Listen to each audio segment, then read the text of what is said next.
மாற்றுத்திறனாளிகள் அவர்களுக்கு பெயர் வைத்தது நம்முடைய முத்தமிழறிஞர் தலைவர் கலைஞர் அவர்கள்.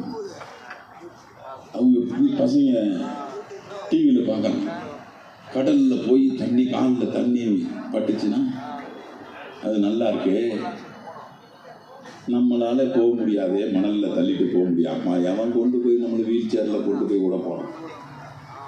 நம்மளை வச்சு சமாளிக்கிறதே பெரிய கஷ்டம், வீட்டில் சோறு போடுறதே பெரிய கஷ்டம், நம்மளே பாரமாக இருக்கோம். நம்ம கடலில் போய் தண்ணியில் தொட்டு பார்க்கணுன்னு ஆசை இருந்தாலும் அது நடக்குமா? மணலில் தூக்கிட்டு போவாங்களா அவ்வளோ தூரத்துக்கு? அவன் நடக்கிறதே கஷ்டப்பட்டு நடப்பான். ஆனால் நம்முடைய முதலமைச்சர் அதை பார்த்து கேள்விப்பட்ட உடனே என்ன செய்தார்? உங்களுக்கு தெரியுமில்ல, மெரினா பீச்சில் பார்த்தீங்களாமா? பார்த்தீங்களா இல்லையா? பாருங்க என்ன போட்டாரு, மரத்தில் ஒரு பாலம் போட்டு அந்த பிள்ளை நடந்து சென்று அந்த கடல் தண்ணியை தொடர அளவுக்கு காலில் வச்சு அதனுடைய மகிழ்ச்சியை நினைச்சு பாருங்க. சின்ன சின்ன விஷயம், ஆனால் அந்த சின்ன விஷயத்தையும் அந்த இருக்கக்கூடிய மக்களை ஒரு மகிழ்ச்சி கடலில் உருவாக்க வேண்டும் என்ற அந்த மனப்பான்மை இருக்குல்ல, அந்த மனசு இருக்குல்ல, அப்படிப்பட்ட மனசு உள்ள முதலமைச்சர் எங்காவது பார்க்க முடியுமா? பார்க்க முடியும். நம்முடைய தமிழ்நாட்டினுடைய முதலமைச்சர் அண்ணன் தளபதி அவர்கள் தான் பார்க்கிறாங்க.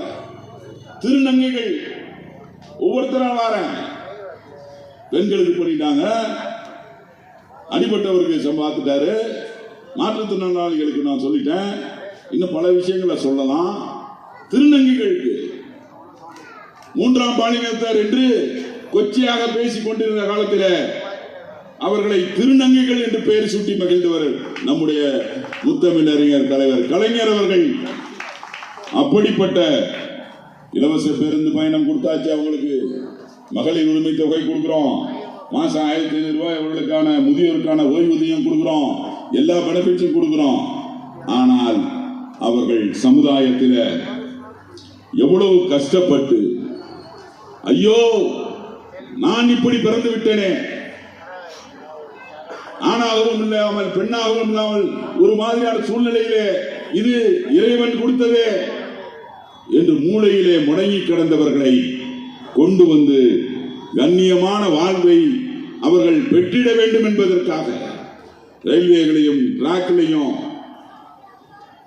அதுவும் சிக்னல்ல நின்று யாகசம் ஏந்தியவர்களை என்ன பண்ணார் தெரியுமா? எவ்வளவு பெருமையாக நாங்கள் சொல்லலாம் தெரியுமா? என்ன பெருமை? அவங்க